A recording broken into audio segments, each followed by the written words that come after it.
사도행전 2장입니다. 2장 36절 말씀.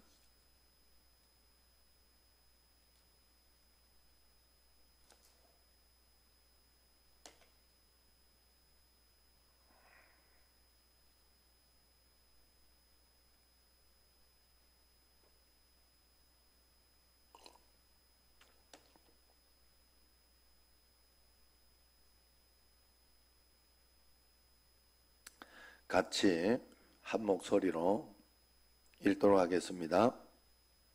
사도행전 2장 36절. 그런즉 이스라엘 온 집은 확실히 알지니 너희가 십자가에 못 박은 이 예수를 하나님이 주와 그리스도가 되게 하셨느니라 하니라. 아멘. 할렐루야. 그리스도의 평강이 여러분 마음을 주장하게 하시기 바랍니다. 오늘도 주님과 동행하는 그 믿음으로 한 걸음 한 걸음 나아가시기를 축원합니다. 이 자리에 오신 분들은 집에 갈 때 떡을 하나씩 가지고 가시면 한 개씩만 갖고 가야 될 것 같아요. 난 적게 오면 2개씩 줄라 했더니 그래도 1개씩 해야 될 것 같은 인원이요 지금 보니까. 그래서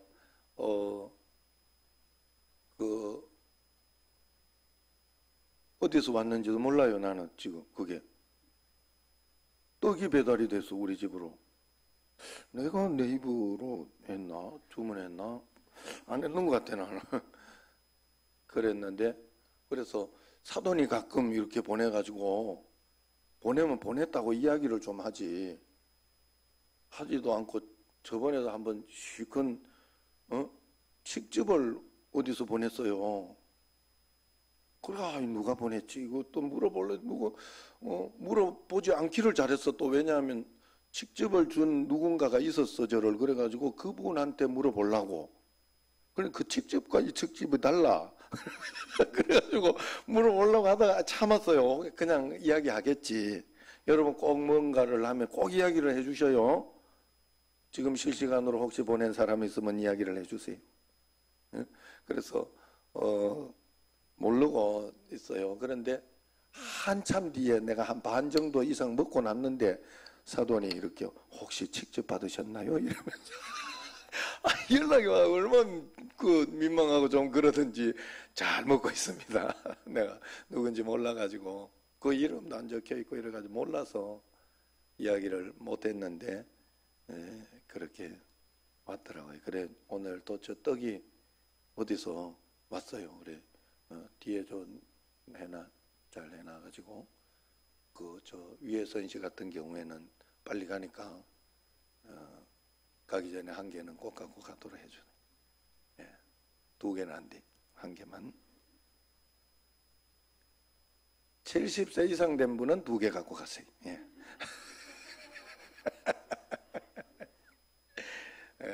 아마 좋아하시는 것일 수 있어요. 좋아하시는 떡일 수 있어요. 뭐가 들었더라? 쑥 버무리 같은 그런 특이한 거더라고요. 아주 잘 했어요. 살다 보면 이런 재미도 있어야지. 맞죠? 새벽에도 간간히 여러분들 이런 재미가 있잖아요. 그죠? 어려움 속에 있어도 고통 속에 있어도 고통만 있는 거. 예수님과 함께 있으면 고통과 어려움만 있는 것이 절대 아닙니다.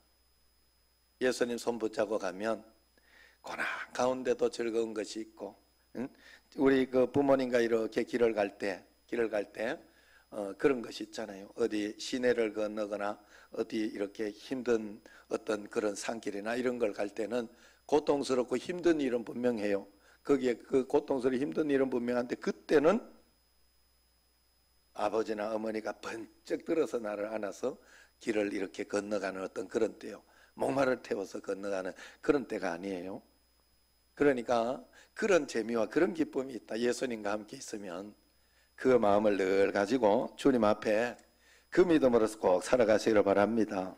코로나 바이러스로 인해 가지고 전 세계가 외출 금지령이 이렇게 내려진 거 여러분 아시죠? 우리나라는 참 대단한 거예요. 우리나라는 외출 금지령보다는 사실 지금 누구든지 검사하는 것으로 지금 무조건 대놓고 검사하는 것으로 하고 있는데, 다른 나라는 이게 이탈리아 지금 같은 그런 경우에는 이게 턱없이 부족하다는 거예요. 병원과 이런 것이 검사 이게 턱없이 부족해가지고 그냥 시체들이 널려있어요. 알죠? 좀 성당이나 이런 곳에 전부 막 그냥 관 쫙 있는 보셨죠? 그 우리나라는 대단한 거예요.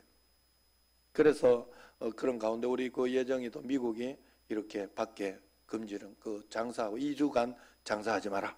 지금 그렇게 해놓은 거예요.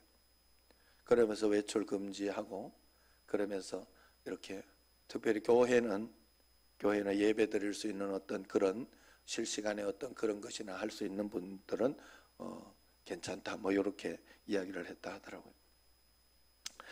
우리가 그래서 재밌는 그것도 있더라고요. 뭐 이렇게 인도나 이런 데에는 밖에 그냥 막 돌아다니고 이런 사람 붙잡아 가지고 쪼그려 뛰기를 하고, 못 봤어요? 얼차례를 하고 이랬던데 그렇게까지 막 이렇게 하고 있더라고요. 각 나라가 아주 재미있는 그런 모습을 봤어요. 자, 어쩌면 이 시기 동안에 우리가 식료품, 의료품 이런 것들을 사재기 하고 마스크를 사재기 하기보다는 우리가 먼저 준비되어야 하는 것이 있습니다. 그것이 뭐냐? 하나님과의 영적인 튜닝, 영적인 교류가 있어야 할 줄로 믿습니다. 우리가 이 영적인 교류를 이제 지금은 사실 하나님 앞에서 밖에 이렇게 두문불출하고 이렇게 하니까 정말로 골방 기도를 열심히 해야 하는 그런 때가 아니겠습니까? 우리가 골방 기도.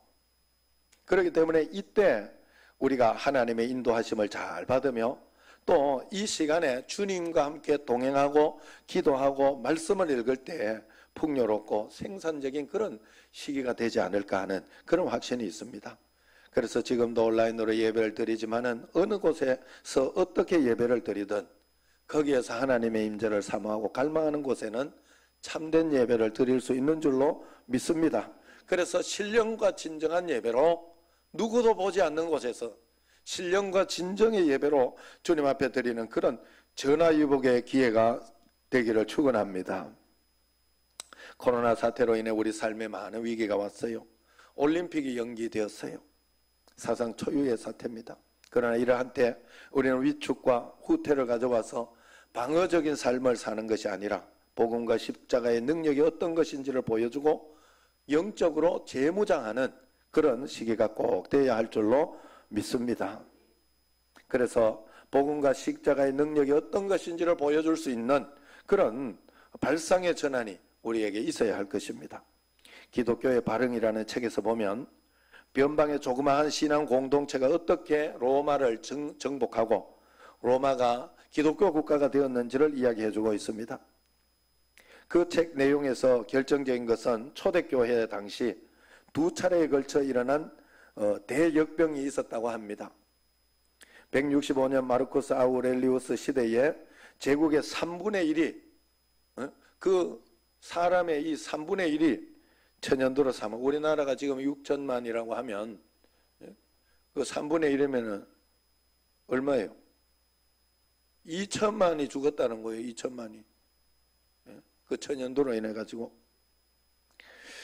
251년 또 알렉산드리아의 인구 251년에는 또 그 알렉산드리아 인구의 3분의 2가 죽을 정도로 엄청난 전염병이 있었다고 그래요.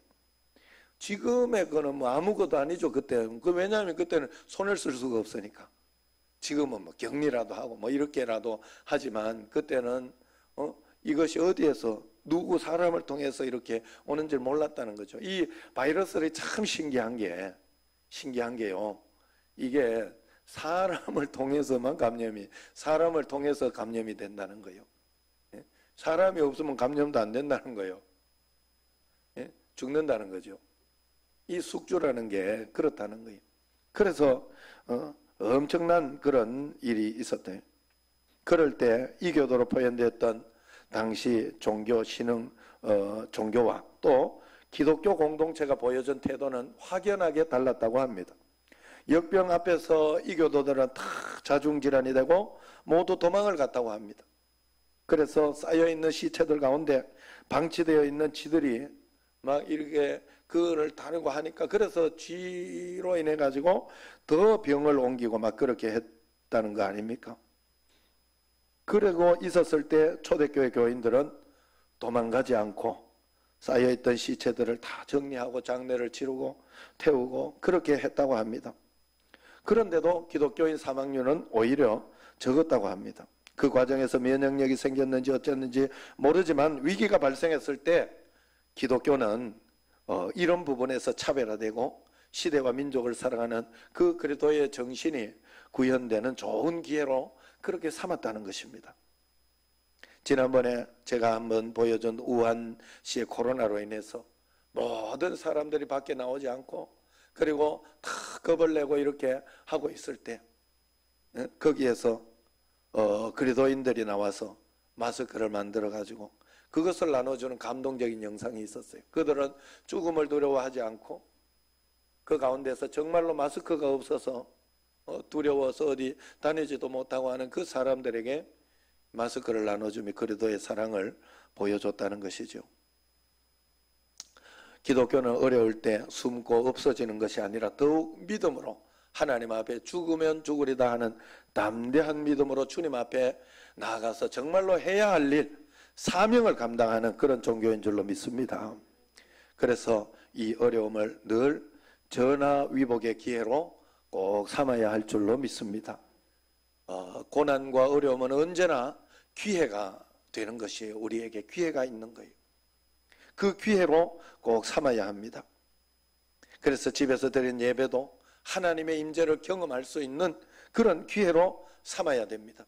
그래서 내가 정말 집에서도 함께 통성하고 기도하고 또 예배 후에는 2차 부흥회가 일어날 수 있는 그런 역사가 꼭 일어나야 할 줄로 믿습니다. 지금 한국교회가 그리고 세계교회도 위기가 분명합니다. 그러나 늘 어렵다는 말, 힘든다는 말은 늘 있었습니다. 그렇기 때문에 우리는 그것을 믿고 그렇게 따라가서는 안 돼요. 왜냐하면 주님이 우리와 함께 계시기 때문입니다. 주님이 함께 계시기 때문에 어려움은 늘 이겨낼 수 있습니다. 주님과 동행하는 곳에는 문제가 없게 되어 있다는 것입니다.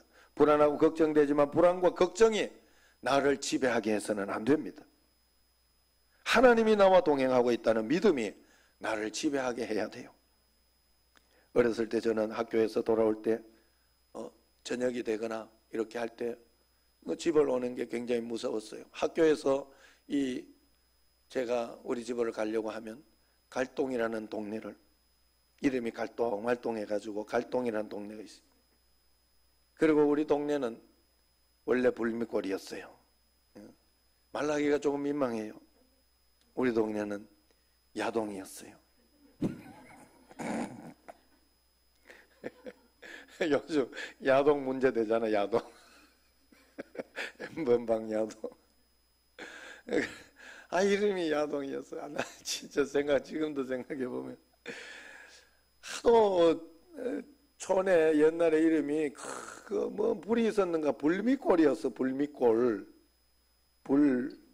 그래가지고 그 이름을 새마을 운동하면서 이름이 바뀌었어요. 새마을 운동하면서 이름을 바꿔준 거예요. 빛 야자를 써가지고 빛이 있는 동네다 하면 야동.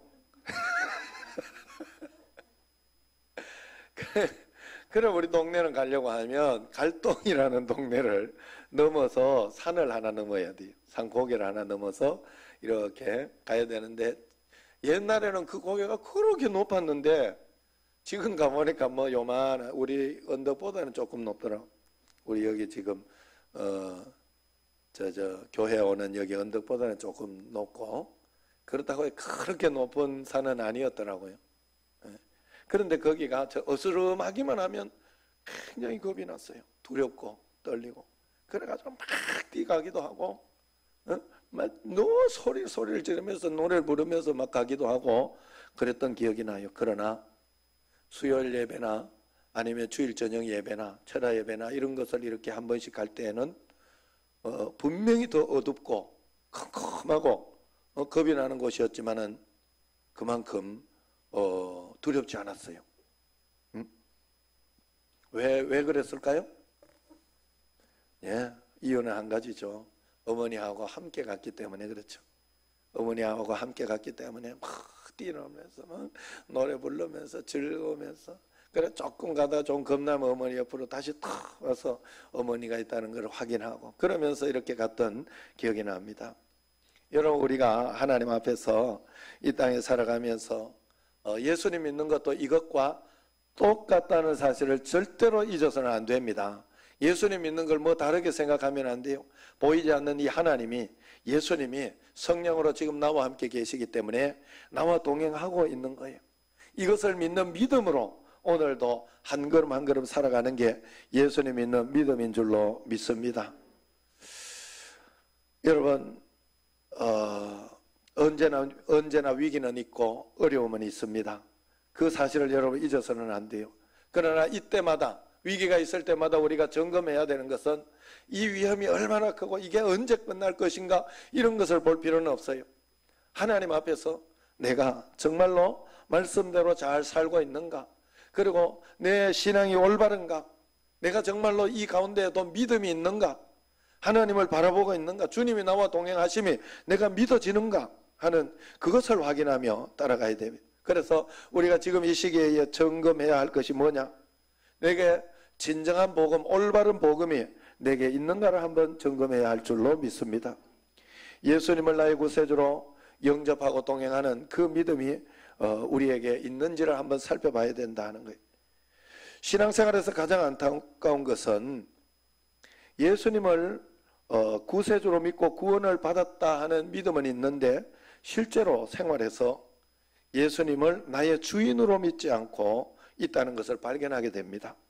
그래서 신앙생활 따로, 또 내 삶 따로, 생활 따로, 신앙 따로, 생활 따로, 그런 기현상의 교인 모습이 한국 교회에 너무 많다는 거예요. 그래서 한국 교회가 회개 없는 복음을 믿으라고 한 것이 참 많다는 거예요. 우리가 신앙생활 하면서 절대로 잃어버리거나 양보해서는 안 되는 구원의 진리가 하나 있습니다. 그것은 바로 성령의 역사로 우리가 복음을 깨닫고 영접했다면 예수님을 이제 나의 구주와 구세주와 주님으로 바르게 믿어야 된다는 거예요. 주인으로 바르게 믿어야 된다는 거예요. 그래야 우리가 구원을 받고 천국을 가는 그 삶을 살고 그 믿음을 살게 된다는 거예요. 오늘 말씀을 한번 다시 읽어보도록 합시다. 사도행전 2장 36절, 그런즉 이스라엘 온 집은 확실히 알지니 너희가 십자가에 못 박은 이 예수를 하나님이 주와 그리스도가 되게 하셨느니라 하니라. 너희가 확실히 알아야 되는데 그것은 바로 예수님이 우리의 구세주라는 믿음은 우리가 분명한데 나의 주인이고 나의 임금이라는 그런 믿음이 떨어져 있다 하는 것이죠. 믿기만 하면 구원받는다 하는 그 믿음은 분명해요. 그래서 믿기만 하면 내 구원받는다고 영접하고 믿어요. 그런데 그분이 내 삶의 주인이 되어 내 삶을 간섭하시고 인도하시는 그 실제 삶이 부족하다 하는 거예요. 구원을 받아도 주인이 자기 자신이기 때문에 신앙 따로 행동 따로 그렇게 살아가는 거예요. 그래서 삶에서 진정한 회개가 없습니다. 회개는 하나님 앞에서 설 때에만 우리에게 나타나는 자연스러운 현상입니다. 그래서 성경은 반드시 우리에게 회개하고 복음을 믿어라 그렇게 이야기를 하고 있습니다. 마가복음 1장 15절에 보면 하나님의 나라가 가까이 왔으니 회개하고 복음을 믿어라 그렇게 이야기를 합니다. 또 오늘 말씀 이렇게 38절을 한번 보세요. 38절,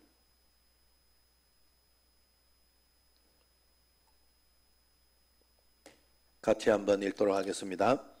베드로가 이르되 너희가 회개하여 각각 예수 그리스도 이름으로 세례를 받고 죄 사함을 받으라. 그리하면 성령의 선물을 받으리니. 회개하여 각각 예수 그리스도 이름으로 세례를 받고 그렇게 이야기를 합니다. 내가 뭐 그리 잘못했냐, 내가 뭐 그리 죄를 지었냐 하면서 내 자신이 주인된 삶을 살면 안 된다는 거예요. 늘 회개해서 주님이 나의 주인 되는 삶을 꼭 살아가시기를 축원합니다. 모든 문제는 우리가 주님 앞에 바로 믿지 못하고 회개하지 못함임을 알고 철저하게 회개하는 삶을 우리가 꼭 살아가야 할 줄로 믿습니다. 두 번째, 우리가 회개하되 진정한 회개와 반드시 회개할 죄에 눈이 열려야 된다 하는 거예요. 회개는 헬라어로 메타노이라고 합니다. 메타노이아. 이것은 영어로 repentance라고 하는 생각을 바꾸다, 방향을 바꾸다, 가는 길을 돌이킨다 하는 그런 뜻이 있습니다. 죄는 근본적인 죄와 부수적인 죄가 있어요. 사람들은 근본적인 죄는 모르고 부수적인 열매의 죄만 고백하면 되는 줄로 알아요. 우리는 근본적인 죄에 대한 고백부터 우리가 먼저 알아야 된다 하는 거예요. 그래서 요한일서 1장 9절에 보면 만일 우리가 우리 죄를 자백하면 그는 미쁘시고 의로우사 우리 죄를 사하시며 우리를 모든 불의에서 깨끗하게 하실 것이다. 그렇게 이야기를 하고 있습니다. 진정한 회개는 근본적인 죄, 지옥 가는 죄를 먼저 회개하는 거예요. 그러므로 우리는 근본적인 죄에 대해서 눈이 열려야 됩니다. 그 죄는 피조물이 창조주 노릇하려고 하는 그런 근본적인 죄를 이야기해요. 그래서 이사야 14장 12절 15절을 보면 거기에 보면 네가 내 마음에 이르기를 내가 하늘에 올라 하나님의 뭇별 위에 내 자리를 높이리라. 내가 북극 지폐의 산 위에 앉으리라. 가장 높은 구름에 올라가 지극히 높은 이와 같아지리라 하는도다. 그러나 이제 네가 스올 곧 구덩이 맨 앞에 떨어짐을 당하리로다. 이것이 사단이, 이 죄는 천사장이 하나님 되려고 한 죄예요. 천사장은 하나님의 바로 밑에 이렇게 그 종임에도 불구하고 그 영광을 자기가, 하나님의 영광을 자기가 가로채려고 반역하게 된 것이죠. 그 천사장이 바로 마귀 사탄이 된 거 아니겠습니까? 그래서 이 죄는 첫 인간 아담이 사단의 미혹으로 선악과를 따먹는 그 근본적인 죄와 같다 하는 거예요. 그래서 창세기 3장 5절을 보면 너희가 그것을 먹는 날에는 너희 눈이 밝아져 하나님과 같이 되어 선악을 알 줄 하나님이 아심이니라 그랬어요. 그러므로 근본적인 죄를 깨닫고 우리가 회개하고 돌이켜야 돼요. 하나님 앞에서 우리는 원래 죽을 수밖에 없는 죄인, 그리고 우리는 이 죄로 인하여 우리는 실패할 수밖에 없고 넘어질 수밖에 없고 그리고 그럴 수밖에 없는데 내가 정말 하나님 앞에서 오늘 그 죄를 회개하고 그 근본적인 죄를 회개하고 하나님 앞에서 내가 다시 주님을 나의 주인으로, 그래서 주님의 말씀을 따라서 한 걸음 한 걸음 따라가려고 해야 할 줄로 믿습니다. 내가 주인 되어서 내가 원하는 삶을 사는 것이 아니라 하나님이 원하는 삶을 사는가, 내 자신을 잘 살펴봐야 할 줄로 믿습니다. 그러므로 근본적인 죄의 회개는 오직 부활하신 주님을 주인으로 모심으로 그 근본적인 죄의 문제가 해결이 되는 거예요. 내가 예수님을 영접하여 나는 티켓 하나 받아서 천국 간다.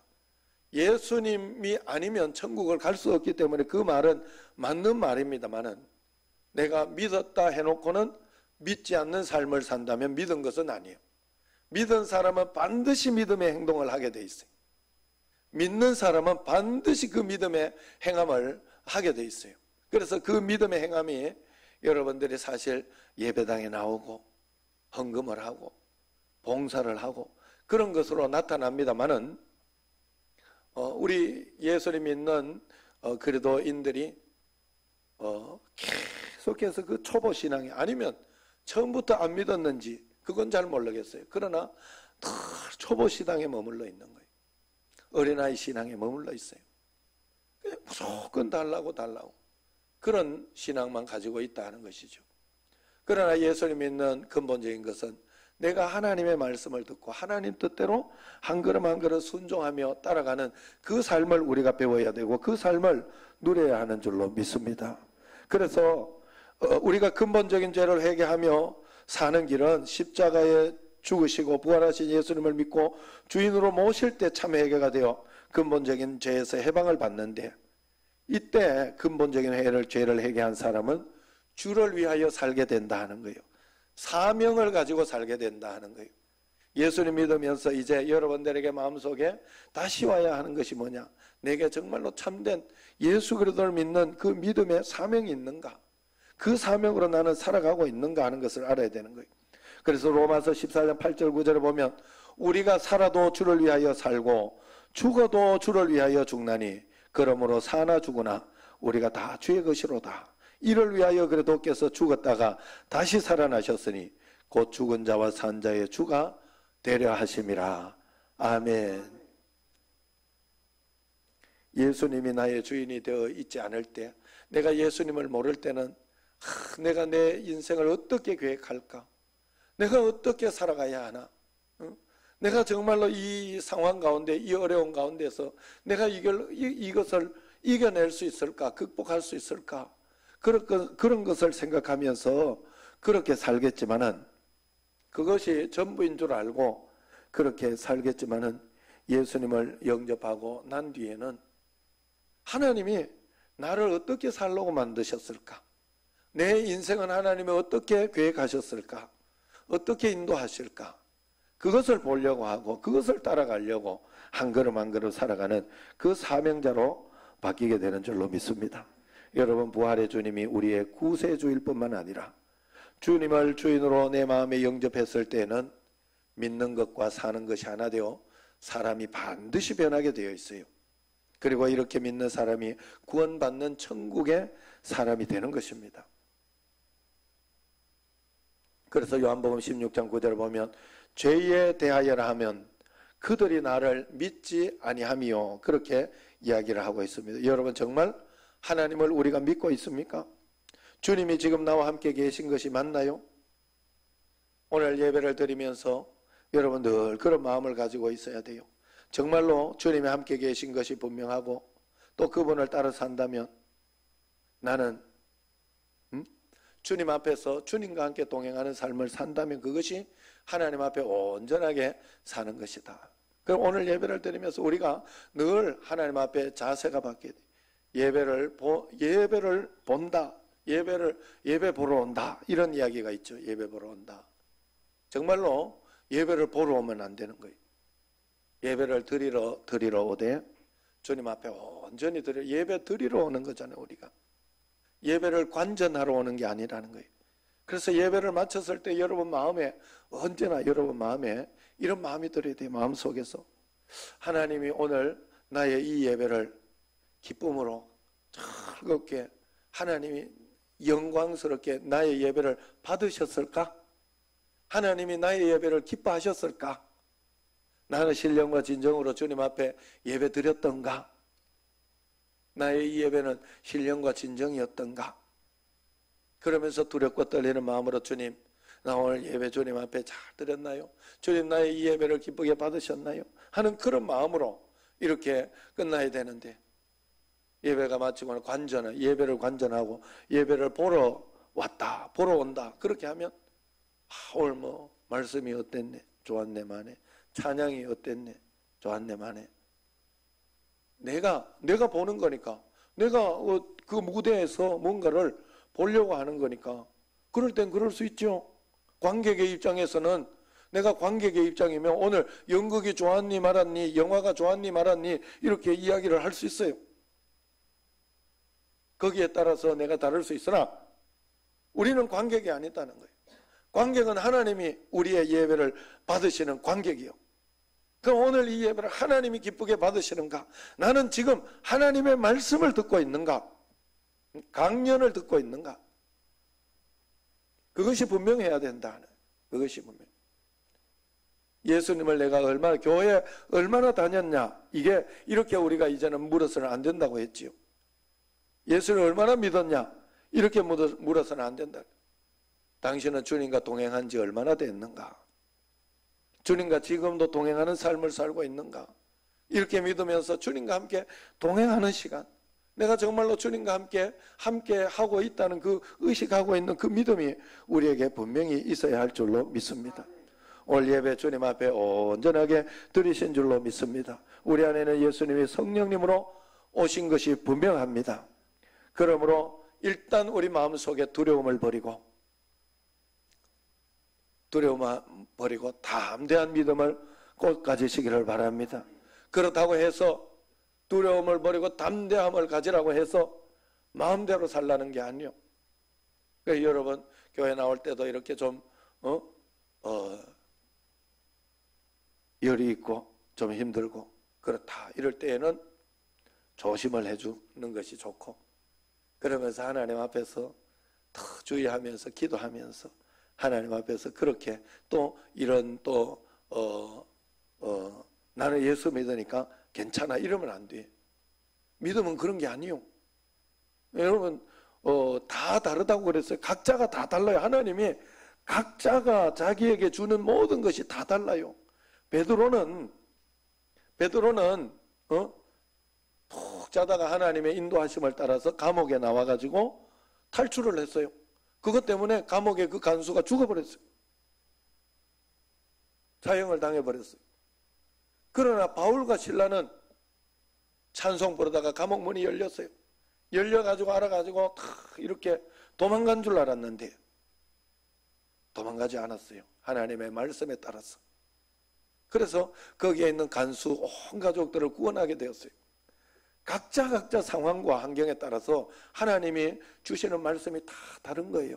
그래서 그때 우리는 주의 음성을 들으면서 주의 말씀의 확신을 가지고 그렇게 따라가면서 살아야 되는데, 성경에서 있다고 해가지고